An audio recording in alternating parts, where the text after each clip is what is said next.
done for the season, having surgery on his left calf. Obviously, they also lost their center in that game as well. Sunday night football, Carson Palmer and the Arizona Cardinals moved 3 games ahead in the NFC West with a 39-32 victory over the Seahawks. Late game issues for Seattle, once again blowing a fourth quarter lead and losing another heartbreaker. So the Seahawks are now 4-5, as I just mentioned, third in the division, 3 games behind Arizona. Skip, are the Seahawks done? Molly, Stephen A., I have still so much respect for Seattle's defense. I still have so much respect for the weapons on Seattle's offense that I am not going to definitively state right here, right now, that they are done. But I will say, I think they're done. I will say they look like they're done. And I say that only, Stephen A., because of the way they keep losing. Once again, another loss, the 5th loss of the year. And in all 5 losses, Seattle has led in the 4th quarter. Really? That's the shocking stat of the year in pro football to me, that Seattle's defense failed to protect 5 4th quarter leads. And I remind you that Detroit loss, they beat Detroit, obviously. Detroit got robbed at Seattle, or Seattle right now should be 3-6. So what happened again last night? Actually, that defense rose and shone. The Legion of Boom boomed, and Carson Palmer strip sacked twice, 2 easy touchdowns, and all of a sudden Seattle goes ahead 29-25.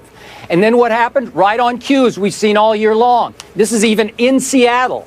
The Legion of Boom turned right back into the Legion of Doom, D-O-O-M, Doom. And all of a sudden, here came Carson Palmer, not phased at all, 83 yards, touchdown. Then little Andre Ellington gets loose, 48 yards, touchdown. And all of a sudden, it's 39-29 visiting team ball game. I've never seen anything quite like that before. And again, Arizona looked like the better team to me all night long, except for those 2 early 4th quarter turnovers. Arizona piled up 451 yards. Arizona was 8 of 17 on 3rd down. That's almost 50% against the Legion of Doomed. And the Seattle offense, Stephen A., I don't know what's happening, but Russell Wilson is really struggling to make 3rd down plays. He's not making those kind of plays. They were 1 for 8 on 3rd down last night. QBR scale of 0 to 100 for Russell Wilson was 14 last night. So they're not getting enough playmaking from Russell Wilson, and they are not getting any playmaking late from the defense. So I will definitively state that they feel like and look like they're done.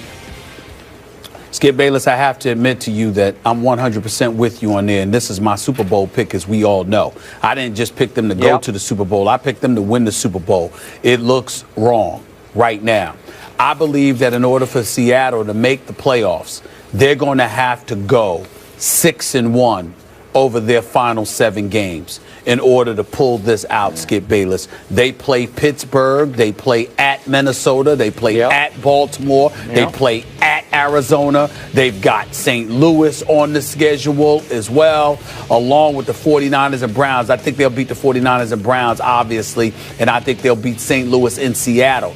But I got to bet on them beating the Steelers and winning at least 2 of those 3 road games at Arizona, at Baltimore, and I'm trying to remember the last one that I said. I got to worry about them winning 2 of those 3 games in order for them to make the playoffs. And right now, it's looking bleak.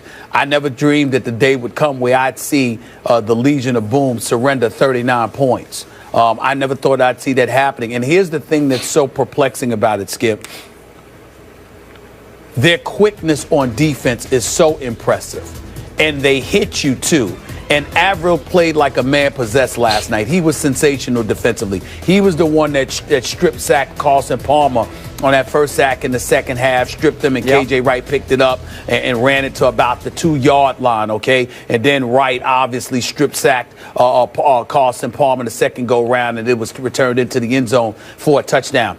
That defense, at least at intervals, was playing lights out. but I see too many communication issues. I see too much looking at one another, and I see a coach in Pete Carroll, along with their defensive coordinator, that doesn't seem to have the same level of institutional control that existed last year with Quinn and Carroll spearheading this defense. I really, really will go back by reiterating my point, Skip. That Super Bowl loss and the manner in which it took place, I think, has had such a residual impact that the impact has been devastating. Because I think that this is a team that's just, I look at their talent. Think about it, Skip, with the exception of Corey Williams on one corner. Everywhere you look at this Seattle defense, tell me what's not impressive. Their corners, their safeties, their linebackers, their defensive linemen, the speed with which they get after the quarterback, the viciousness with which they're willing to hit you and are capable of hitting you. Skip, there's not one level of personnel on the defensive side of the ball that I would change for Seattle. I look at them and I don't see ability, athleticism, and skill being their Achilles heel. I see trust or lack thereof from one another with no leadership to look towards on the sidelines because they don't trust one another. And it started when Pete Carroll made the worst call in Super Bowl history, maybe NFL history, with the dumbest call on the planet by not giving Marshawn Lynch the football. And I contend, yet again, Skip, that his reasons for wanting to give the ball to Russell Wilson instead of Marshawn Lynch is up for grabs because you've got some people inside that locker room that feel he didn't want Marshawn Lynch to be the hero. He wanted Russell Wilson to be the hero. And it's a level of trust that is sorely lacking. On the offensive side of the ball, let's face reality. It's two problems that they have here. Basically, three. You only gave it to Marshawn Lynch 8 times. The guy averaged more than 5 yards a carry yesterday and scored a touchdown. And he was on the ball. You know you got a problem when Marshawn Lynch, beast mode, is on the sideline getting in guys' face to get them motivated to do their job. I never saw that before. Then you look at Jimmy Graham. There still seems to be something absolutely positively missing. And then last but not least, they can't protect Russell Wilson. Skip Bayless, this dude was running for his life half the game. He was running for his life. So I look at it from the perspective that they seem to be in a world of trouble. I'm going to wait another week before I decide. I expect them to beat San Francisco. But right now, just looking at them, in order to make the playoffs with Minnesota and Green Bay in the north, with Atlanta and Carolina in the south, with one of the teams having to come from the east, all right, and Arizona clearly going to be the team coming from the west, you have to go 6-1. I don't believe a 9-7 record is going to get you a wild card spot. It'll get somebody in the NFC East the division crown, but it's not going to get you the wild card spot in the NFC. You got to go at least 10-6, which means they've got to win 6 of their next 7. I'm not sure they can do it based on what I'm seeing. Maybe they'll come together because they realize their postseason aspirations are on the line. It's on the respirator. But that's what it's going to take. Because right now, Skip, I don't see ability being a problem. I see a lack of trust in a coach who betrayed their trust by making the dumbest call in Super Bowl history. That's what I see. I am very with you on all of your insight into this team that you did pick to get to the Super Bowl, win the Super Bowl. It feels like dissension is growing sort of under the surface here. And it started from that last play of the Super Bowl. There's a distrust, a mistrust of the head coach. And the new coordinator seems not to have the ability to unify the defense, to keep everybody on the same page, because I'm with you. Every other play, it seems like they're pointing fingers at each other. And I must say, Richard Sherman's not playing at quite the level he played at the last, really, 3 years, where he gives up plays every once in a while. He gave up the touchdown pass to Floyd when he bid a little bit on the underneath route, thinking that maybe he could get a quick pick. And they're all trying to make plays. They overreact occasionally. And they're not as unified on the field and off the field as they used to be. So it's starting to teeter, starting to come apart. And I agree with you looking down the schedule, even all the way to the year-ender at Arizona. I'm not sure they can win that game. In fact, I'll say they won't win that game, depending on where Arizona is in how it's clinched or not. But it's looking like Arizona is clearly superior to Seattle. And then, to your point, as you watch Minnesota emerge in the north, and then you watch Atlanta still teetering but hanging in at, what, 6-3 in the south? Well, these are wild card possibilities, so it's going to put a lot of pressure on Seattle to get it in big gear, to get on a roll here. And when I look down that schedule, I'm with you. There's some losable games. By the way, they have to go to Minnesota in a couple of weeks, 3 weeks. Yep. So yeah, and it'll be December the 6th out in the cold. And Pittsburgh's the week before that. I don't know. You got it. So these are hard games for a team that's not right, that's not making the plays on either offense or defense. And I agree with you.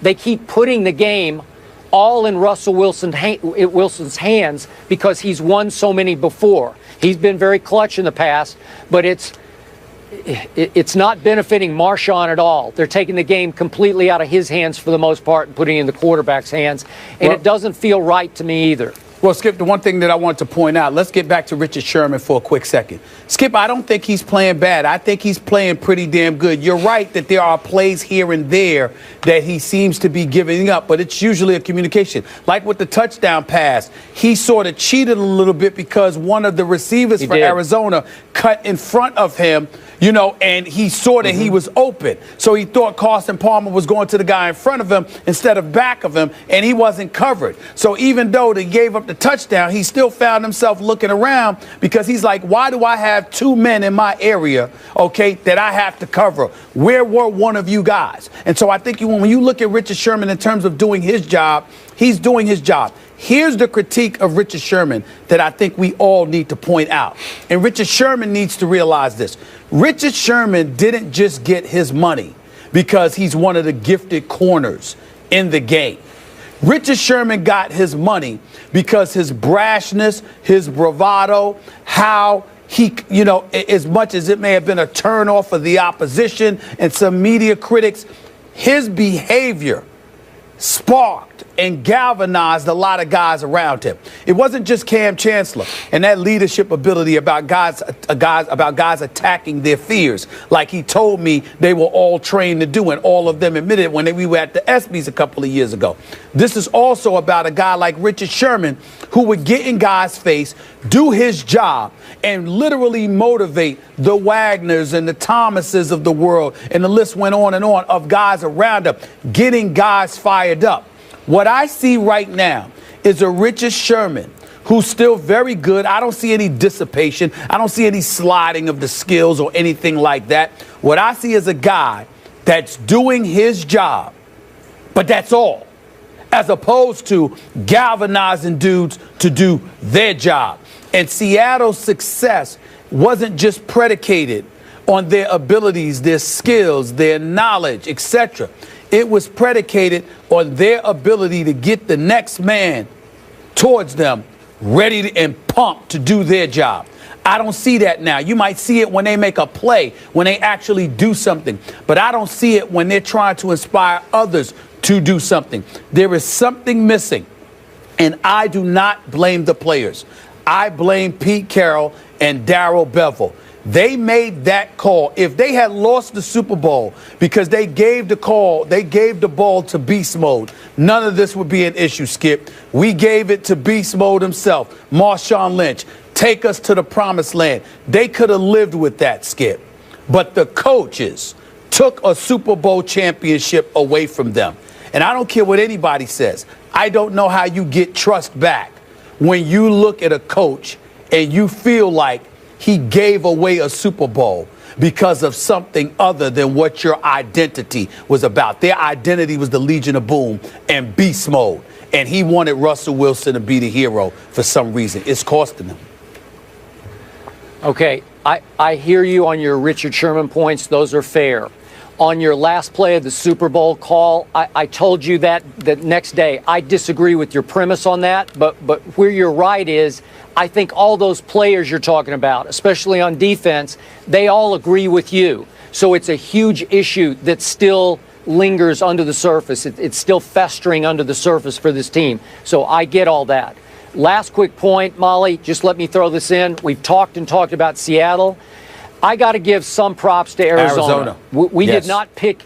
Yeah, hey, listen, we both picked Seattle to win this game. I said on Friday, right at the end of the show, Arizona hasn't had one game that really impressed me because all their the people they'd beaten were all under 500, and then they had lost, a couple of games I didn't think they should have lost. So my point is, last night, that was impressive. Carson Palmer is still the best deep thrower in all of pro football, and now that he's healthy, we're seeing that come to fruition again. He's 13-2 as a starter. They're 5-5 without him in the lineup, Skip. We got to give him props. Larry Fitzgerald took that hit. He got right back up like it was nobody's business. Andre Ellington ran for that 48-yard touchdown. Honey Badger had a big-time interception, and what an exceptional playmaker he is. We all know that. But in the end, it also comes down to 14 penalties for 131 yards on behalf of Seattle's defense. And I'm here to tell you, Skip, if you throw it to the sideline and it's an incompletion, you still got 2 more plays to go in the Super Bowl. They could have eaten that. To take that kind of risk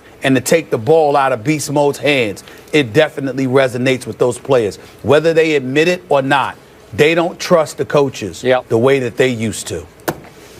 Props to the Cardinals and, of course, to Bruce Arians as well. So quite a few people had Seattle going into the Super Bowl as well as the Cowboys. Of course, on our show, too. And Dallas can certainly relate to their struggles. Dez drops the ball in Tampa literally. How much is Big D's 7th straight loss on the Cowboys star receiver? Find out next. And we're here for you to get your